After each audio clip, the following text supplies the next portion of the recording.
Hello বন্ধুরা, তোমাদেরকে স্বাগত জানাই আর্টস একাডেমি ডব্লিউবি চ্যানেলে। আজকের ভিডিওতে আমরা আলোচনা করব ক্লাস 11-এর এডুকেশন মানে শিক্ষা বিজ্ঞানের 3 নম্বর চ্যাপ্টারের গুরুত্বপূর্ণ এমসিকিউ সমূহ। 3 নম্বর চ্যাপ্টারের নাম হচ্ছে শিক্ষা ও দর্শন। তো চলো শুরু করি। 1 নম্বর প্রশ্ন, দর্শন হলো জ্ঞানের বিজ্ঞান, এই কথাটি বলেছেন জোথান গটলিয়েব ফিচ। 2 নম্বর, দর্শন শাস্ত্রের প্রাচীনতম শাখা হলো ভাববাদ। 3 নম্বর, give your pupil no verbal lesson, এই কথাটি বলেছেন রুশো। 4 নম্বর, রিপাবলিক গ্রন্থের লেখক হলেন প্লেটো। 5, সূত্র শব্দের অর্থ হলো সুতো। 6, মোক্ষ বলতে বোঝায় মুক্তি। 7, জৈন শব্দটি এসেছে যে শব্দ থেকে তা হলো জিন। 8, জিন শব্দের অর্থ হলো জয়ী। 9, ভারতীয় দর্শনের কোন সম্প্রদায়টি অহিংসার ধারণার সাথে যুক্ত? জৈন দর্শন। 10, অদ্বৈত বেদান্ত দর্শন সমর্থন করে অদ্বৈতবাদকে। 11, ন্যায় দর্শনের প্রাথমিক লক্ষ্য হল যৌক্তিক বিশ্লেষণ এবং জ্ঞানতত্ত্ব। 12, বেদান্ত দর্শন যে শিক্ষার উপর ভিত্তি করে তা হল বেদ ও উপনিষদ। 13, ঐশ্বরিক বাস্তবতা প্রত্যাখ্যানের একটি বৈশিষ্ট্য হল নাস্তিক ঐতিহ্য। 14, ব্রাহ্মণ্য ধারণার গ্রহণযোগ্যতার একটি বৈশিষ্ট্য আস্তিক ঐতিহ্য। 15, আস্তিক দর্শন সাধারণত সমর্থন করে জ্ঞান এবং আধ্যাত্মিক বুদ্ধির সাধনা।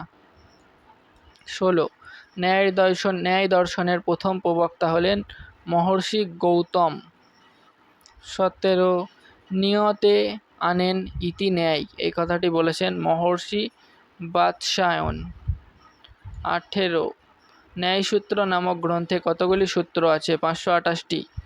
19, হেতুর দোষ বা দুষ্ট হেতুকে বলা হয় হেত্যাভ্যাস। 20, জয়ের উদ্দেশ্য নয় কেবল সত্য নির্ধারণের উদ্দেশ্যে যে বিচার তাকে বলে বাদ। ন্যায়ের উদ্দেশ্য নয় কেবল সত্য নির্ধারণের উদ্দেশ্যে যে বিচার করা হয় তাকে বলে হচ্ছে বাদ। এইভাবে উত্তরটা হবে। 21, যে জ্ঞান প্রকার বিশিষ্ট এবং বিশেষ্য ও বিশেষণের ভেদভুক্ত তাকে বলে স্ববিকল্প প্রত্যক্ষ। 22, পতঞ্জলি দর্শন বলা হয় যোগ দর্শনকে। 23, যোগসূত্র কতগুলি অধ্যায়ে বিভক্ত? 4টি অধ্যায়ে বিভক্ত। 24, যোগসূত্রের মধ্যে সূত্রের উদাহরণ হলো 195টি। সূত্রের সংখ্যা হলো 195টি। যোগসূত্রের সমাধিপাদে সূত্রের সংখ্যা হলো 51টি। সূত্র পদে হবে, সমাধি সূত্র পদে। 26, আত্মাকে বুদ্ধির সঙ্গে অভিন্ন মনে করার নাম অস্মিতা। 27, ব্যুৎপত্তিগত দিক থেকে যোগ বলতে বোঝায় সমাধি। 28, বেদান্ত শব্দটির অভিধানিক অর্থ হল বেদের শেষ। 29, বেদান্ত দর্শন শিক্ষার মধ্যে গভীরভাবে প্রোথিত রয়েছে উপনিষদ। 30, ইসলামে কাকে ঈশ্বরের চূড়ান্ত দূত হিসেবে বিবেচনা করা হয়? মুহাম্মদ সাল্লাল্লাহু আলাইহি সাল্লামকে। 31, জৈন দর্শনে কোন নীতির উপর জোর দেওয়া হয়েছে? অহিংস। 32, রেনেসাঁ দর্শনের একটি উল্লেখযোগ্য বৈশিষ্ট্য হল শাস্ত্রীয় শিক্ষা ও মানবতাবাদের পুনরুজ্জীবন। 33, আত্মোপলব্ধি শিক্ষার চরম লক্ষ্য, এটি বলা হয়েছে ভাববাদে। 34, প্রকৃতিই হলো শিশুর আদর্শ শিক্ষক, এই কথাটি বলেছেন রুশো। 35, প্রয়োগবাদের মূল কথা হলো উপযোগিতা। 36, বাস্তববাদ কোন মানসিকতাকে উৎসাহিত করে? আজীবন শেখার মানসিকতা, কৌতূহল এবং ক্রমাগত উন্নতি। 37, প্রকৃতিবাদ শিক্ষাগত বিষয়বস্তুকে কোন বিষয়ের সাথে সারিবদ্ধ করে? প্রাকৃতিক বিজ্ঞান যেমন জীববিদ্যা এবং পদার্থবিদ্যা। 38, আর্যদের প্রাচীন সাহিত্যের নাম বেদ।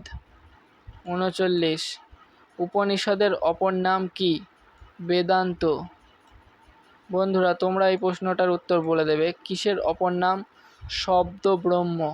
এই উত্তরটা তোমরা বলবে, তাই ফাঁকা রেখে দিলাম। 41, 4টি বেদের মধ্যে কোনটি হলো সর্বাপেক্ষা প্রাচীন? ঋগ্বেদ। 42, বেদের অপর নাম কি? শ্রুতি। 43, বেদ কয় প্রকার? 4 প্রকার। 44, ঋগ্বেদের আচার্য বা শিক্ষাগুরুকে কি বলা হতো? ঋষি।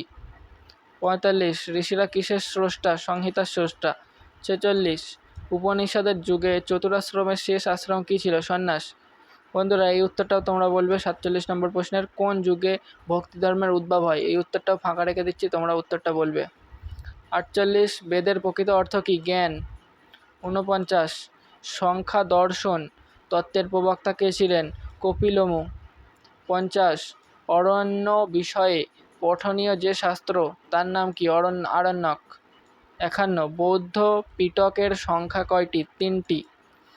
52, বৌদ্ধ শিক্ষা সম্পূর্ণ কোন কেন্দ্রিক ছিল? বিহার কেন্দ্রিক। 53, নালন্দা বিশ্ববিদ্যালয়ের উপাচার্য ছিলেন শিলভদ্র।